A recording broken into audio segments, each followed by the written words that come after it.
Programme शऊर सहर में हाजिर खिदमत है आपका मेज़बान आबिद सहर। हमेशा की तरह मुनफरिद मौजू मुनफरिद शख्सियत के साथ आज भी हाजिर खिदमत।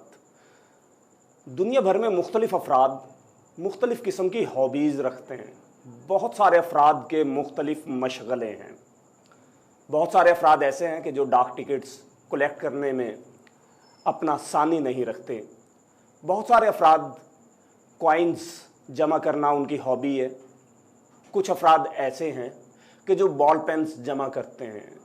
कुछ अफराद मोबाइल्स के नित नए डिज़ाइंस उनकी कलेक्शन उनकी हॉबी है।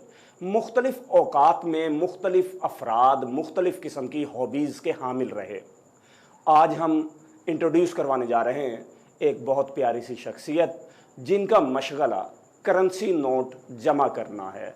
आज स्टूडियो में हमने जिस मुअज़्ज़ज़ शख्सियत को दावत दी, मेरी मुराद वाजिबुल एहतराम जनाब सैयद नदीम अख्तर साहब। अस्सलाम वालेकुम सर। वालेकुम अस्सलाम। मुख्तलिफ़ लोगों की मुख्तलिफ़ हॉबीज़ हुआ करती हैं, मशगले हुआ करते हैं, और आपका ये मशगला करेंसी नोट जमा करना है। ये करेंसी नोट को जमा करने का ख्याल कैसे आपको आया? करेंसी नोट जमा करने का ख़्याल मुझे ऐसे आया कि बचपन में मैं अपने वाले साहब को देखा करता था, तो वो इस तरह के कोई नोट्स जमा किया करते थे। तो वहीं से उनको देखते देखते मेरा भी शौक़ बेदार हुआ और ये इस तरह आप कह सकते हैं कि मुझे ये शौक़ विरसे में मिला है। अच्छा, वालिद साहब जो बचपन में जमा किया करते थे नोट, जो वो बेचारे काम करके और उजरत के तौर पर लाया करते थे, वो नोट होते थे या कोई मखसूस किस्म के?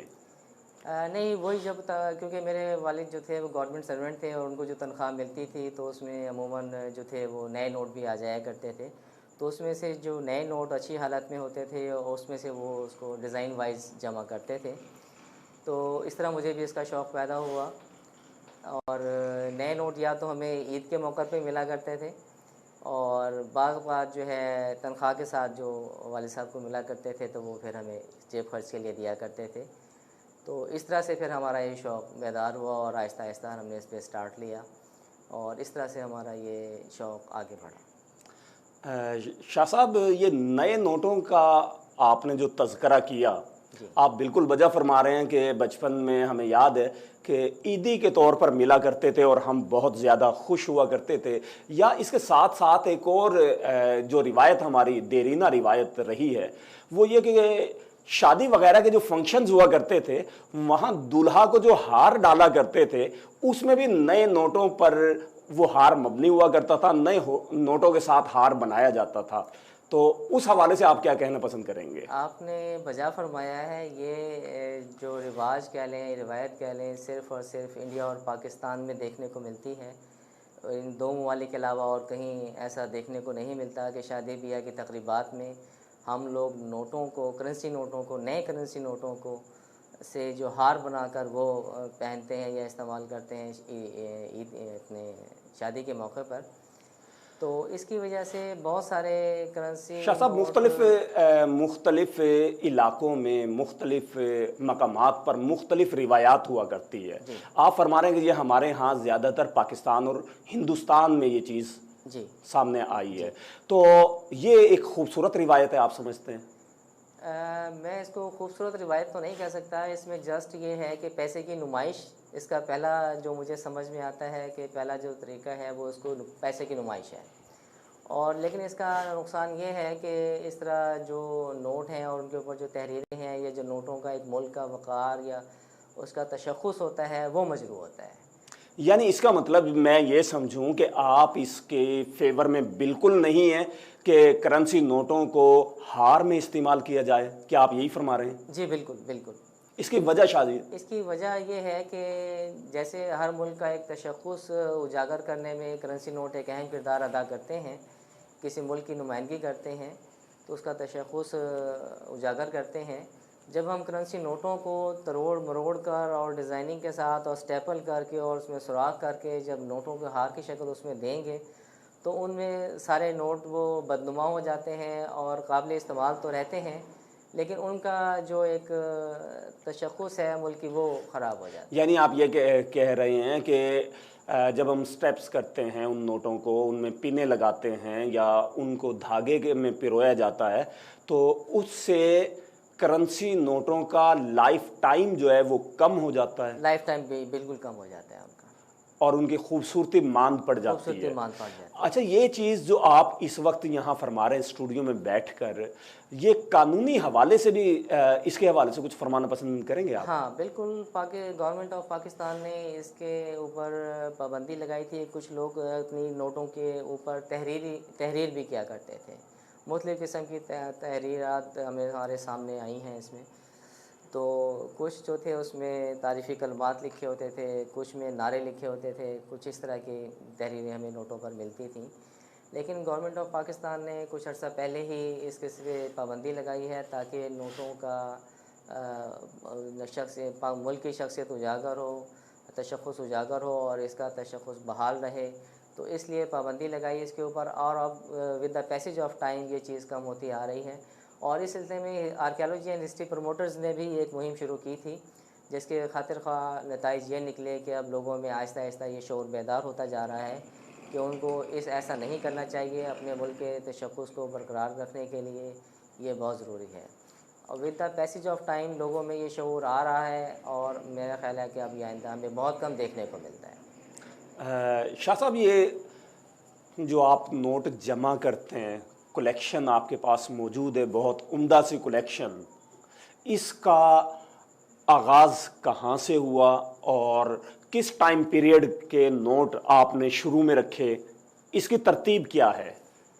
इसमें ऐसे है, कुछ लोग वर्ल्ड वाइड तमाम ममालिक के नोट्स जमा करते हैं, लेकिन यहाँ पर मैंने जो किया है सिर्फ़ और सिर्फ पाकिस्तान के करेंसी नोटों को अपनी कलेक्शन का हिस्सा बनाया है। और इसको मैंने पाकिस्तान, जैसे आप सब लोग जानते हैं कि 14 अगस्त 1947 को मार्ज़ वजूद में आया, तो मेरी कलेक्शन वहीं से शुरू होती है। शाह साहब, आप फरमा रहे हैं कि 1947 में जिस वक्त तक़सीम हिंद का वाक़या हुआ और पाकिस्तान मार्ज़ वजूद में आया, तो उस वक्त से आपने उस वक्त के टाइम पीरियड के नोट जो हैं आपने वहाँ से जमा करने शुरू किए। तो 1947 को जिस वक्त पाकिस्तान बना, तो उस वक्त पाकिस्तान के पास क्या मिंट्स मौजूद थी करेंसी नोट बनाने के हवाले से? किस तरह से 1947 में तो नहीं बने थे पाकिस्तान में नोट? पाकिस्तान में क़याम के साथ ही कोई फौरी तौर पर ऐसी मिंट मौजूद नहीं थी जिसमें पाकिस्तानी नोट प्रिंट करके उनका इजरा किया जा सके। ताहम ये किया गया था कि जो ऑलरेडी ब्रिटिश इंडिया के नोट, करेंसी नोट सर्कुलेशन में थे, उन्हीं के ऊपर हुकूमत पाकिस्तान उर्दू में और गवर्नमेंट ऑफ पाकिस्तान इंग्लिश में रीप्रिंट करके या ओवर प्रिंट करके उनको इस्तेमाल किया गया। यानी आप ये फरमा रहे हैं कि 1947 में जिस वक्त पाकिस्तान मार्ज़ वजूद में आया, तो जो ब्रिटिश इंडिया की करेंसी थी उसमें वो एसेट्स जो पाकिस्तान के हैंड ओवर किए गए, उसमें हुकूमत पाकिस्तान उर्दू और इंग्लिश में प्रिंट किया गया और वो नोट ओवर प्रिंट कहलाए। जी, ये इसको आप कह सकते हैं कि फ़ौरी तौर पर इस मसले का हल ये निकाला गया, क्योंकि पाकिस्तान इस पोजीशन में नहीं था कि फ़ौरी तौर पर मिंट कायम की जाए और वहाँ से करेंसी नोटों का इजरा किया जाए। तो नज़रिया ज़रूरत के तहत जो करेंसी पाकिस्तान के हिस्से में आई और हिंदुस्तान से उनको मिली, तो उसको ओवर प्रिंट करके फ़ौरी तौर पर नाफिज कर दिया गया और सर्कुलेशन में लाया गया। वो ओवर प्रिंट जो नोट हैं, जी, शाह साहब, आप क्या समझते हैं कि वो इस वक्त मौजूद हैं? अगर मौजूद हैं तो अंदाज़ा उनकी तादाद पाकिस्तान में कितनी की होगी? इसकी तादाद के बारे में तो मैं वसूख से नहीं कह सकता, लेकिन ये बात मैं ज़रूर कह सकता हूँ कि वो बहुत कम मिक़दार में रह गए हैं। क्योंकि काफ़ी नोट जब विड्रा होते हैं या लोग बैंकों में जाकर उसको एक्सचेंज करते हैं, तो बहुत सारे नोट इस तरह वापस गवर्नमेंट के ख़जाने में चले जाते हैं, जिनको वहाँ पर ख़त्म कर दिया जाता है मतरूक होने के बाद। कलेक्टर्स के पास बहुत कम तादाद में जो उस वक्त कलेक्टर्स थे उनके पास मौजूद थे, और उनके बाद ही ये सिलसिला जिनके पास मौजूद थे इस वक्त वही सर्कुलेशन में हैं और उनकी तादाद कोई ज़्यादा नहीं है। शाह साहब, जब करेंसी नोट कोई भी कंट्री उसे विड्रा करती है, उसको मतरूक करार देती है, तो फिर वो एक ख़ास टाइम पीरियड अपने आम अवामुन्नास को बता दिया जाता है कि इस टाइम पीरियड तक इनको चेंज करवाया जा सकता है। तो पब्लिक जो है वो जाहिर है कि उनके लिए वो एक कागज़ से ज़्यादा हैसियत के हामिल नहीं हुआ करते उस मखसूस टाइम पीरियड के बाद। लेकिन उस टाइम पीरियड के बाद भी आप उस किस्म के नोटों को जमा करना अपनी हॉबी बता रहे हैं, ये कैसे मुमकिन है? इसमें मुमकिन ऐसे है कि जो उस वक्त कलेक्टर्स थे, जो जिनकी हॉबी थी, जो शौक़ रखते थे, तो उन्होंने अपनी कलेक्शन में एक से ज़ायद नोट्स रखे हुए थे। और with the passage of time collectors आपस में एक्सचेंज भी करते रहते हैं अपनी हॉबी को, मशगले को तरक्की देने के लिए। तो आपस में एक्सचेंज भी करते हैं। एक कलेक्शन बनाने का एक सोर्स या ज़रिया ये भी होता है।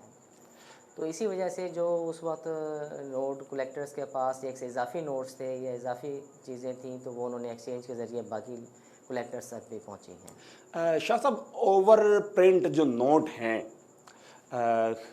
हमारे नाजरीन को आप क्या इस वक्त दिखाना चाहेंगे कोई एक एग्जांपल कोई ओवर प्रिंट जी की? मैं बिल्कुल दिखाना चाहूँगा। इसमें ये ब्रिटिश इंडिया के नोट थे। जब पाकिस्तान वजूद में आया तो वहाँ पर ये मुस्तमिल थे, इस्तेमाल हो रहे थे। और पाकिस्तान को जब जितने हिस्से में करेंसी आई उसको जब हैंड ओवर की गई, तो उनके ऊपर हुकूमत पाकिस्तान और ऊपर ये government of Pakistan over print करके इनको यहाँ पर इस्तेमाल में लाया गया। इस वक्त ज़ेर नज़र आप ये नोटों पर देख रहे होंगे, ये 1 रुपये के वैल्यू में एक डोमिनेशन में है, और ये 10 रुपये के नोट पर आप देख रहे हैं। ये ओवर प्रिंट जो पाकिस्तानी नोट हैं, ये 1 रुपया है, 10 रुपया है, और इसके अलावा कौन कौन सी वैल्यू इसके के थे? अलावा इसमें जो था 1 रुपया, 2 रुपया, 5 रुपया, 10 रुपया और 100 रुपया। अच्छा, 100 रुपये का फॉर एग्जांपल इस वक्त अगर ओवर प्रिंट नोट पाकिस्तान का मौजूद है और वो बड़ी अच्छी हालत में है, तो अंदाज़ा वो इस वक्त भी 100 रुपये की कीमत का होगा? हॉबी में जो चीज़ें होती हैं उनकी कोई मार्केट वैल्यू नहीं होती। ये डिपेंड करता है उसकी अवेलेबिलिटी पर, उसकी कंडीशन पर और उसकी डिमांड पर। उसके तादाद कितने चाहने वाले हैं, कितने कलेक्टर्स हैं जिनके कलेक्शन में नहीं है, और उनके दरमियान कितना कंपटीशन है। ये सारे फैक्टर्स जो है ना किसी चीज़ की जो जमा कलेक्टिबल आइटम्स हैं उनकी कीमत का तयन करते हैं। अगर कलेक्शन की फील्ड में मैं यही सवाल आपसे फिर पूछूं कि 100 रुपीज़ का अगर ओवर प्रिंट नोट मौजूद है और कलेक्टर्स आपस में एक दूसरे से अगर ये बार्गेनिंग करना चाहें या तो अंदाज़ा मैं अपने नाजरीन तक ये पॉइंट पहुंचाने की कोशिश कर रहा हूं कि वो अंदाज़ा कितने का होगा 100 रुपये का नोट ओवर प्रिंट? हाँ, उसमें उसको हम 100 रुपये तो उसकी फेस वैल्यू है। जी तो जी। लेकिन आज कल उसकी वैल्यू जो है वो जो आप कहना चाह रहे हैं वो 100 रुपये नहीं होगी, 100 रुपये से मल्टीपल्स ज़्यादा होगी। अंदाज़ा ये कितनी मल्टीपल्स होगी? अंदाज़न उसको आप हज़ारों में भी ले सकते हैं और लाख के करीब। यानी नाजरीन, ये बड़ी दिलचस्प बात है कि वो नोट जो बंद हो चुके हैं, शाह साहब ये बता रहे हैं कि उनकी कीमत लाखों में भी हो सकती है। तो ये तो इंतहाई महंगा मशगला नहीं है क्या? ये कुछ नोटों के हवाले से तो आप महंगा कह सकते हैं, लेकिन ओवरऑल ये महंगा शौक़ नहीं है। ओवरऑल ये महंगा शौक ओवरऑल नहीं है, सिवाय चंद एक नोट। सिवाय चंद एक नोटों के। तो शाह जी, इसमें कौन कौन सी टर्म्स आप यूज़ करते हैं? अगर थोड़ा सा हमारे नाजरीन को समझाने की खातिर आप बताएं कि नोटों को जो हम जमा करते हैं, मिसाल के तौर पे मेरे पास है, मैं बाज़ार गया और वहाँ से 100 रुपीज़ मैंने दिए दुकानदार को और उसमें से 20 रुपये की चीज़ ली और 80 रुपये मेरे पास आए, तो क्या वो 8 नोट अगर 10-10 वाले हैं तो क्या वो एक जैसे हैं, या उसमें आप क्या देखते हैं? आपकी दिलचस्पी किस चीज़ में होगी? नोट मेरे लिए तो एक जैसी वैल्यू के हामिल हैं। इसके अंदर कलेक्शन पॉइंट ऑफ व्यू से हम तकरीबन बहुत सी चीज़ें इसमें देखते हैं। पहली बात तो ये है कि नोटों के अंदर जो डोमिनेशन है, उनकी जो वैल्यू है वो किस वैल्यू में जारी हुए, उसको हम देखते हैं। इस वक्त पाकिस्तान में 1 रुपया, 2 रुपया और 5 रुपये तक के नोट जो हैं वो मतरूक हो चुके हैं, लेकिन कुछ अर्सा पहले तक ये नोट चलते रहे हैं। तो उसमें तो पहले हम इनकी डोमिनेशन वाइज देखते हैं, कौन कौन सी डोमिनेशन इस वक्त चल रही हैं प्रेजेंटली, और इससे पहले कौन कौन सी थी।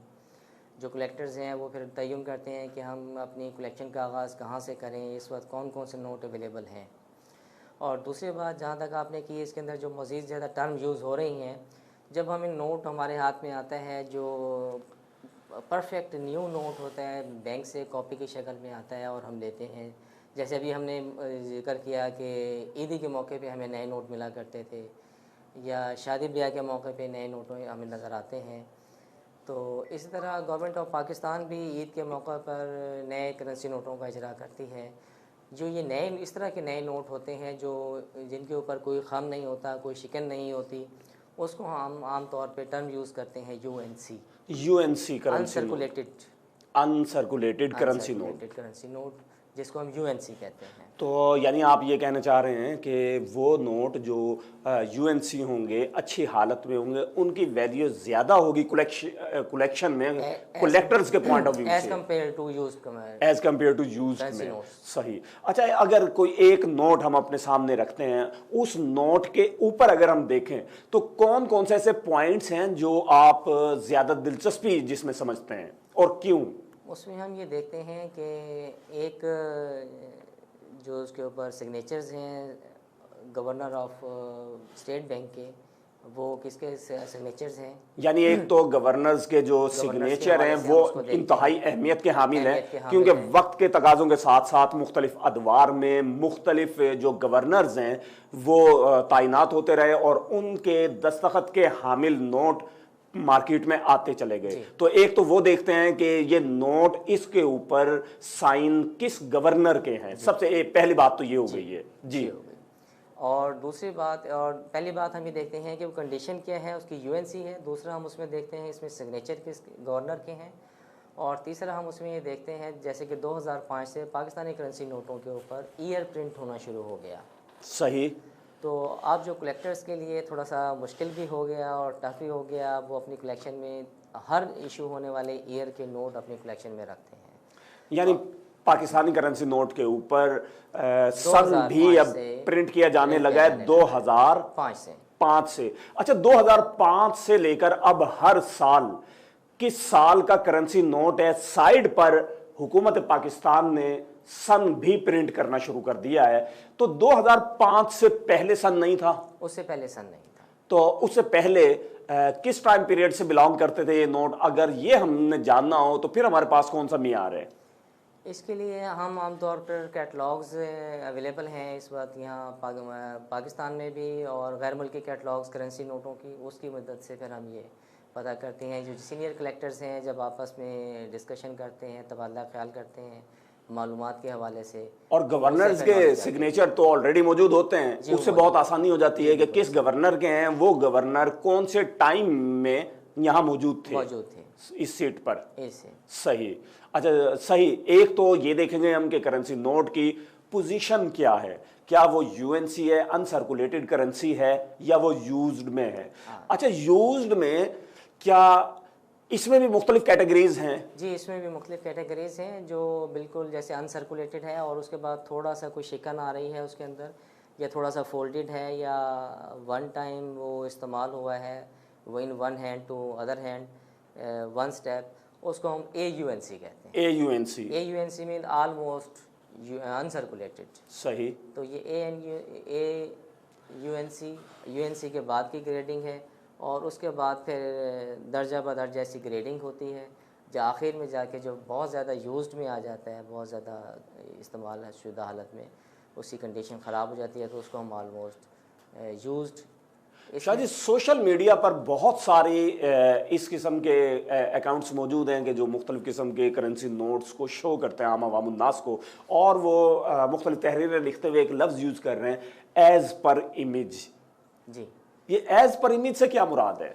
एज़ पर इमेज से मुराद वो तस्वीर दे देते हैं कि जिसकी, और आजकल जो माशाल्लाह टेक्नोलॉजी बहुत तरक्की कर गई है, जिसकी वजह से हम हाई रेजोल्यूशन में जब तस्वीर बनाते हैं उसको जितना मर्ज़ी बड़ा कर कर देख लें तो उससे पता चल जाता है कि एक नोट की एक्चुअल कंडीशन क्या है।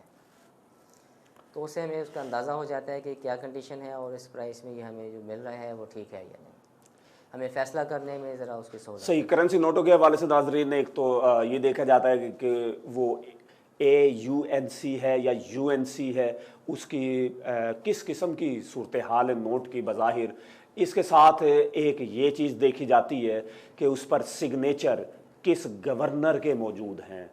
और इसके साथ ही आजकल जो एक नया ट्रेंड जो 2005 से बताया जा रहा है कि वो प्रिंट किए जा रहे हैं ईयर वाइज। इसके साथ साथ हम अपने इस गुफ्तगू के सिलसिले को इसी तरह से आगे बढ़ाएंगे। इस वक्त मिलते हैं एक छोटे से कमर्शियल ब्रेक के साथ। साथ रहिएगा। Commercial break. नोरप्लस ब्यूटी क्रीम जो आपके चेहरे को दे सिर्फ 5 दिनों में स्पॉटलेस ब्यूटी के साथ साथ ग्लोइंग और खूबसूरत स्किन। इसमें शामिल कुदरती अज्जा के अलावा वाइट वीटा कॉम्प्लेक्स जो आपके चेहरे को दे एक नई चमक। कील मुहासों से पाक, निखरा, बेदाग और शफाफ चेहरा। नोरप्लस ब्यूटी क्रीम से आपकी नई स्किन एक्सपर्ट अब आपकी पहुंच में। खूबसूरती लाजवाल हुस्न है। ट्राइमर स्किन क्रीम जदीद फॉर्मुलेशन हैरत अंगेज रिजल्ट के साथ सिर्फ 1 हफ्ते के इस्तेमाल से आपके चेहरे के दाग धब्बे, स्याह हल्के, डार्क स्पॉट और छाइयों का मुकम्मल खात्मा करे। ट्राइमर स्किन रिपेयर क्रीम तमाम मुज़िर असरात से पाक। Product by HA enterprises. अब आपकी किस्मत का पहिया भी तेजी से घूमेगा और आप घूम सकेंगे अपनी मनपसंद गाड़ियों में। Nematullah and Amjad Javed company registered आपके लिए अपनी मनपसंद गाड़ी हासिल करने का शानदार प्लान। मैसी 240, फियाट 480 सिर्फ 15,500 रुपए माहाना किस्त में। सुजुकी रावी माहाना किस्त सिर्फ 16,700 रुपए। सुजुकी बोलान माहाना किस्त सिर्फ 19,000। ऑल्टो VX माहाना किस्त सिर्फ 20,500। ऑल्टो VXR माहाना किस्त सिर्फ 23,500। ऑल्टो VXL माहाना किस्त सिर्फ 27,000। यूनाइटेड ब्रावो माहाना किस्त सिर्फ 16,900। कल्टस VXR माहाना किस्त सिर्फ 31,000। कल्टस VXL माहाना किस्त सिर्फ 33,000। कल्टस AGS 80 माहाना किस्त सिर्फ 35,000। वैगनार VXR माहाना किस्त सिर्फ 27,500। वैगनार VXL माहाना किस्त सिर्फ 29,000। होंडा सिटी 1300 सीसी माहाना किस्त सिर्फ 41,300। होंडा सिटी 1500 सीसी माहाना किस्त सिर्फ 42,500। XLI माहाना किस्त सिर्फ 46,500। GLI माहाना किस्त सिर्फ 48,900। होंडा BRV माहाना किस्त सिर्फ 51,500। तमाम गाड़ियों की कुल एक साथ 60 अदद कुर्रानंदाजी हर महीने हुआ करेगी। तो फिर इंतजार किस बात का। Nematullah and Amjad Javed company registered, Sahiwal office, Tufail Shaheed road, Madina auto market, Sahiwal. मजीद मालूमात के लिए चौधरी नेमतुल्ला, फोन 0300 7722 876। चौधरी अमजद जावेद 0301 793 60। ये हैं तैमूर जो अपने दोस्त से गाड़ी मांग कर लाए हैं और अपनी बीवी को रोड ट्रिप पे ले जा रहे हैं। लेकिन इन्हें क्या मालूम कि मुसीबत हाईवे पर इनका इंतजार कर रही है। लो जी, जिंदगी में 2 और मसले खड़े हो गए। एक गाड़ी खराब होने का और दूसरा बीवी को मनाने का। कैब चाहिए तो टेंशन क्यों लेते हो? ये लो, बुक योर ओइला स्मार्ट कैब। जब ओइला हो साथ तो टेंशन की ना रहे कोई बात। अब चाहे इंटरसिटी जाना हो या इंट्रासिटी, ओइला बजट में है। ओइला स्मार्ट कैब डाउनलोड नाउ। ओइला अब हर जगह। वेलकम बैक नाजरीन। सैयद नदीम अख्तर साहब आज के हमारे मेहमान ख़ास हैं स्टूडियो में और जिनका मशगला करेंसी नोट कलेक्ट करना है। शाह साहब ये बताएं कि इंटरनेशनल लेवल पर दुनिया भर में करेंसी नोट की ग्रेडिंग की जा रही है जी। ये ग्रेडिंग से क्या मुराद है इंटरनेशनल पैमाने पर? ग्रेडिंग से मुराद वो स्टैंडर्ड्स हैं जिसके मुताबिक, इंटरनेशनल स्टैंडर्ड्स हैं जिनके मुताबिक वर्ल्ड वाइड जो कुछ स्टैंडर्ड फिक्स कर दिए गए हैं, जिसके मुताबिक उसका दुनिया के किसी भी मुल्क का अगर करेंसी नोट है और वो कंडीशंस को मीट करता है तो उसको एक स्टैंडर्ड कंडीशन उसकी बता दी जाती है, जिसको हम तौर पे जैसे मैंने बताया UNC, AUNC और उसके बाद एक्सीलेंट, वेरी फाइन, फाइन और फिर आखिरी जो लास्ट इसकी स्टेज है वो गुड की है। तो ये कलेक्टर्स के पास जो कलेक्शन मौजूद है करेंसी नोटों की, वो कलेक्टर्स खुद अपनी मदद आपके तहत ये करवाते हैं ग्रेडिंग, या ये दरख्वास्त की जाती है, या इसका क्या अंदाज है? इसमें ऐसा है कि वर्ल्ड वाइड कुछ एक्सपर्ट्स इसके मौजूद हैं करेंसी के, ये सर्टिफिकेशन करते हैं इसकी, और उनके पास इसका कंप्लीट नॉलेज होता है, और उसके मुताबिक वो उसको उनको दे दिया जाता है और उसकी बाकायदा फ़ीस पे की जाती है।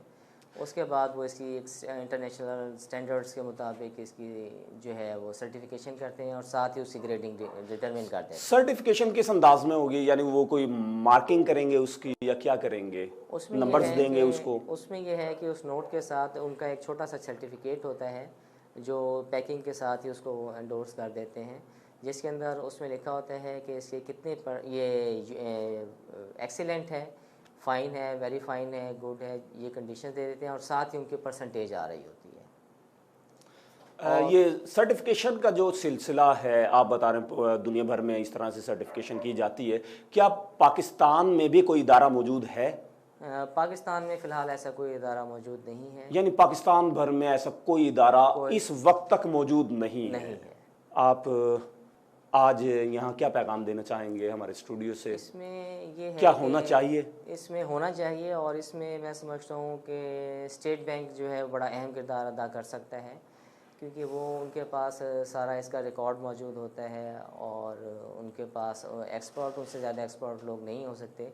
प्राइवेट सेक्टर से भी ले जा सकते हैं, और उनकी कोऑपरेशन के साथ गवर्नमेंट सेक्टर से किस तरह की सर्टिफिकेशन कंपनी कायम की जा सकती है जो पाकिस्तानी करेंसी नोटों की सर्टिफिकेशन ग्रेडिंग कर सके। शाह साहब, कलेक्शन पॉइंट ऑफ व्यू पर दोबारा से हम आते हैं, तो कलेक्टर्स ये जो नोट जमा कर रहे हैं, नोटों के ऊपर उनकी मुख्तलिफ दिलचस्पी के पॉइंट्स आप मेंशन कर रहे थे कि ये यूएनसी हैं या AUNC हैं, या गुड पोजीशन में है या बैड पोजीशन में है, या इसके साथ साथ किस गवर्नर के उसके ऊपर सिग्नेचर्स मौजूद हैं, या इसके साथ साथ वो कौन से ईयर से बिलोंग करता है। इसके साथ जो नंबर्स जो हुआ करते हैं नोट के, नंबरों का भी क्या इसमें कोई अमल दखल है कलेक्टर्स के? जी, इसमें उनका भी अमल दखल है। उसके अंदर जो डिजिटल नंबर्स हैं और उसके साथ कोई अल्फ़ाबेट्स होते हैं जिनको हम अपनी टर्म में यूज़ करते हैं, प्रीफिक्स, उस प्रीफिक्स के जो हैं single prefix, double prefix, triple prefix, ये भी कलेक्टर्स जो हैं उसको रखते हैं अपनी कलेक्शन में कि सिंगल प्रीफिक्स का नोट है, ये डबल प्रीफिक्स है, ये ट्रिपल प्रीफिक्स है। पाकिस्तान में आमतौर पे ट्रिपल प्रीफिक्स तक नोट चले हैं, और इसके अलावा प्रीफिक्स स्मॉल, लार्ज, मीडियम और इस तरह के जो प्रीफिक्स हैं वो भी जो कलेक्टर्स हैं उनके लिए दिलचस्पी का बाइस हैं। इसके अलावा जब कोई नया डिज़ाइन या नोट इशू इजरा करना हो गवर्नमेंट ऑफ पाकिस्तान ने, तो वो सबसे पहले उनके कुछ स्पेसिमेन नोट्स बनाकर अप्रूवल के लिए भिजवाते हैं जो मुख्तलिफ उनके इदारे हैं। वहाँ से जब वो वेरीफाई अप्रूवल उसकी हो जाती है तो उन स्पेसिमेन नोट्स को जो पाकिस्तान की सरकर्दा शख्सियात हैं उनको तोहफे के तौर पर भिजवाया जाता है। स्पेसिमेन को उसके ऊपर स्पेसिमेन इंग्लिश में लिखा है, उर्दू में नमूना भी। शाह साहब, आम हमारे नाजरीन अगर ये समझना चाहें कि स्पेसिमेन होते क्या है, तो उसकी क्या मेन निशानी क्या होगी? उसमें पाकिस्तान में जो पाकिस्तानी करेंसी नोट्स पे जो स्पेसिमेन जारी हुए हैं उसका मैं एक नमूना आपको दिखाता हूँ। जी जी। सैंपल, ये उर्दू में जो ओवर प्रिंट रेड कलर से लिखा हुआ है नमूना, और इसकी बैक साइड पे लिखे हुए हैं स्पेसिमेन इंग्लिश में। इस तरह के ये स्पेसिमेन जारी। तो ये जो नमूना और स्पेसिमेन लिखा हुआ है ये गवर्नमेंट की तरफ से ही प्रिंट किया गया है? गवर्नमेंट की तरफ से प्रिंट किया गया है। और इसमें एक जो कुछ दूसरी तरह के स्पेसिमेंस जारी हुए हैं वो ये नोट हैं, इसके ऊपर लिखा हुआ नहीं है। सुराख परफोरेशन जिसे हम कहते हैं, बारीक बारीक सुराखों से इसको परफोरेशन से लफ्ज़, वर्ड्स, स्पेसिमेन लिखा हुआ। अच्छा, ये जो नमूना या स्पेसिमेन लिखा है, इन नोटों के ऊपर नंबर्स नहीं होते? इनके ऊपर नंबर्स नहीं होते, या नंबर्स होते हैं तो ये 000 के डिजिट्स होते हैं।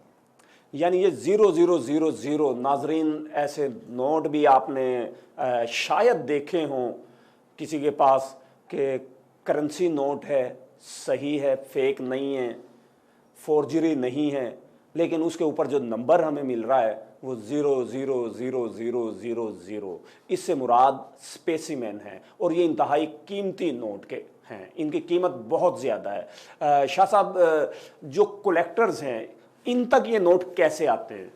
जैसे कि मैंने बताया, ये पाकिस्तान के सरकर्दा शख्सियात को तोहाइफ के तौर पर दिए जाते हैं, और चूँकि वो इनका इतना इदराक नहीं रखते, शौक़ नहीं रखते, वो इसको यूजुअली लेकर उसको अपने दोस्तों को आकर दे देते हैं, जिसकी वजह से ये घूमते फिरते कलेक्टर्स तक आ जाते हैं। इनकी बज़ाहिर मार्केट में कोई वैल्यू नहीं है। Specimens have no official values. सही। इनको हम बाज़ार में, मार्केट में इस्तेमाल नहीं कर सकते, लेकिन कलेक्टर्स पॉइंट ऑफ व्यू से, कलेक्टर्स के लिए, कलेक्शन पॉइंट ऑफ व्यू से ये बड़ी अहमियत के हामिल हैं, बहुत ज़्यादा अहमियत के हामिल हैं।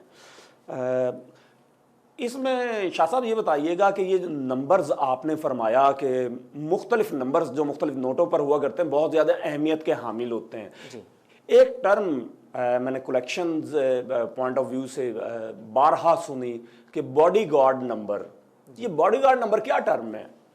उसमें जैसे कि नोटों की, करेंसी नोटों के ऊपर जो सीरियल नंबर डिजिट्स के शक्ल में होती हैं, उनकी तरतीब बदलती रहती है वक्त के साथ साथ। वक्त से मेरा मतलब है जो जो उनकी सीरियल प्रिंटिंग तादाद उसकी बढ़ती है, प्रिंट होती है, सर्कुलेशन में आती है, इशू होती है, तो वो नंबर्स की जो तरतीब है उसके अंदर सेंट्रल डिजिट के दाएं और बाएं जो डिजिट्स होंगे वो सिमिलर होंगे। अच्छा, उसको हम बॉडी गार्ड नंबर्स कहते हैं। यानी आप ये कह रहे हैं कि जिस तरीके से कोई भी लीडर हो या कोई पर्सनैलिटी हो और वो अपने साथ बॉडीगार्ड रखा करता है, एक उसके दाएं हैं एक बाएं हैं और वो दोनों एक जैसे सेम यूनिफॉर्म में दिखाई देते हैं, तो ऐसे करेंसी नोट के जिनका सेंटर का जो फिगर होगा उसके दाएं भी सेम नंबर होगा, बाएं भी सेम नंबर होगा, उसके बाद फिर दाएं जो आ रहे नंबर वही नंबर होगा जो उसके बाद बाएं साइड पर आ रहा है। शाह साहब, क्या आप यही फरमा रहे हैं? जी, मैं यही फरमा रहा था। और इसके साथ ही जो कुछ नंबर्स ऐसे होते हैं, जैसे मैं आपने बताया कि जो स्पेसिमेन नोट के ऊपर जो डिजिट्स होते हैं वो 7 टाइम्स 0000 होते हैं। इसी तरह अगर इसकी बजाय, अगर ज़ीरो की बजाय अगर 1 7 टाइम्स 1 या 2 या 3 या 4 5 6 7 8 9 तक के जो डिजिट जाएंगे वो स्पेसिमेन नहीं होंगे, वो फैंसी नंबर कहलाते हैं। शाह साहब ये बताइएगा कि ये करेंसी नोट जो हैं, मैंने कुछ करेंसी नोटों पर देखा है उस पर लिखा है only use for Saudi Arabia and Iraq, हज नोट। जी, ये क्या चीज़ है?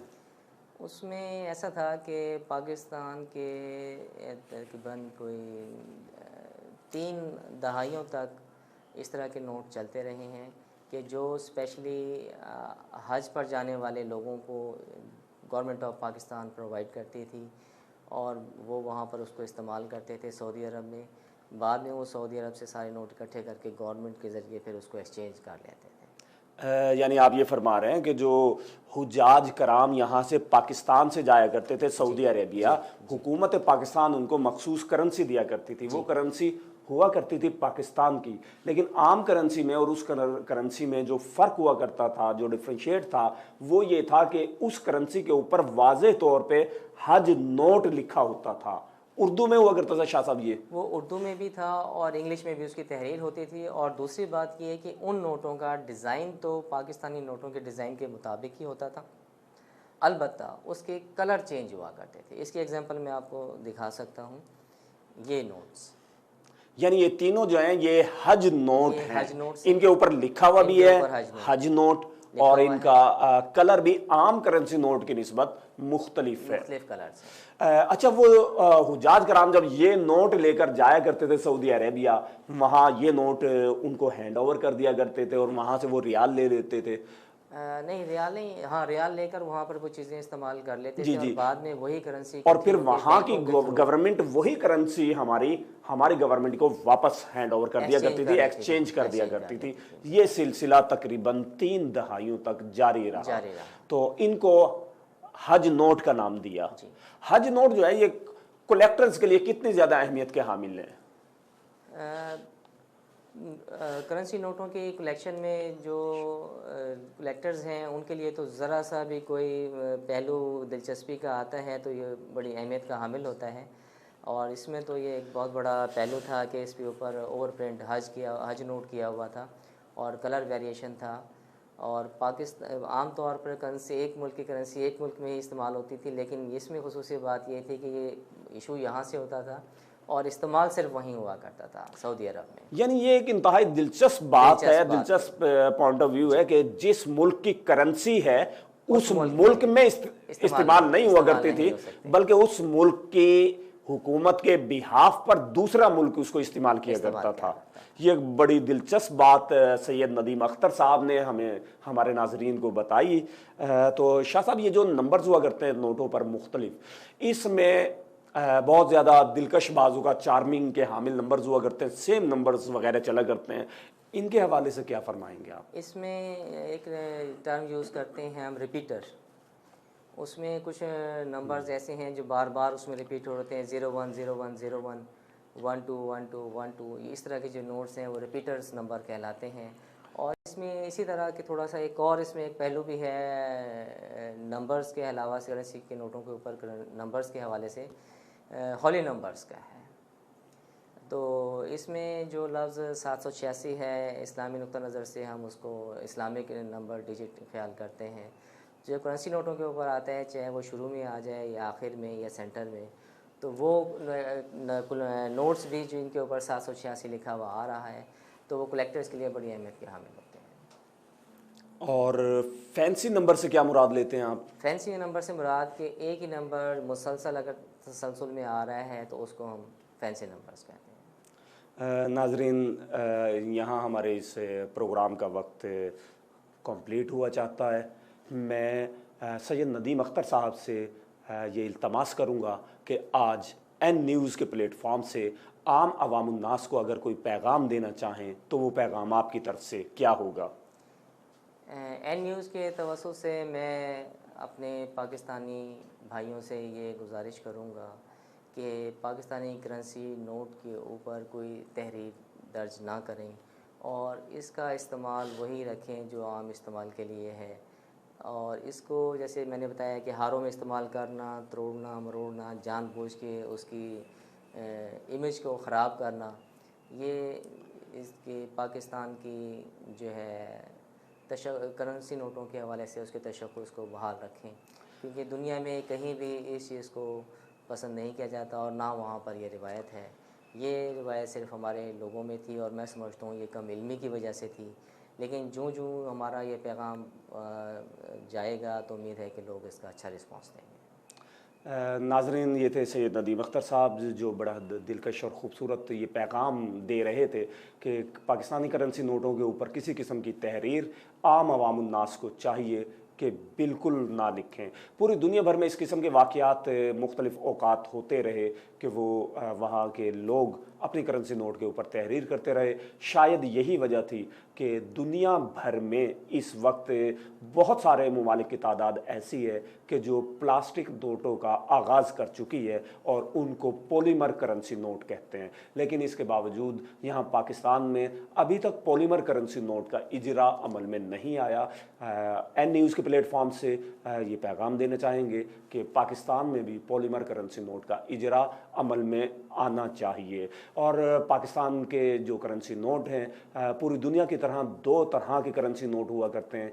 एक कॉमेमोरेटिव्स हुआ करते हैं और दूसरा रेगुलर्स हुआ करते हैं। यकीनन रेगुलर करेंसी नोट्स वो हुआ करते हैं जो आम लेन देन में हम इस्तेमाल किया करते हैं, और कॉमेमोरेटिव जो करेंसी नोट हुआ करते हैं वो हुआ करते हैं जो किसी ख़ास वाक़ये, किसी ख़ास शख्सियत के हवाले से मोतबर हुआ करते हैं और उनसे मुंसलिक हुआ करते हैं।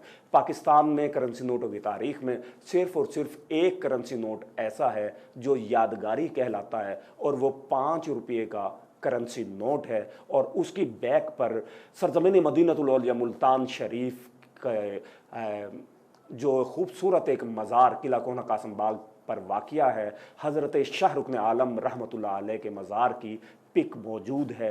इन्हीं अल्फाज के साथ अपने मेज़बान आबिद सहर को इजाज़त दीजिए। अगले प्रोग्राम तक अपना ख्याल रखिएगा। अल्लाह निगहबान।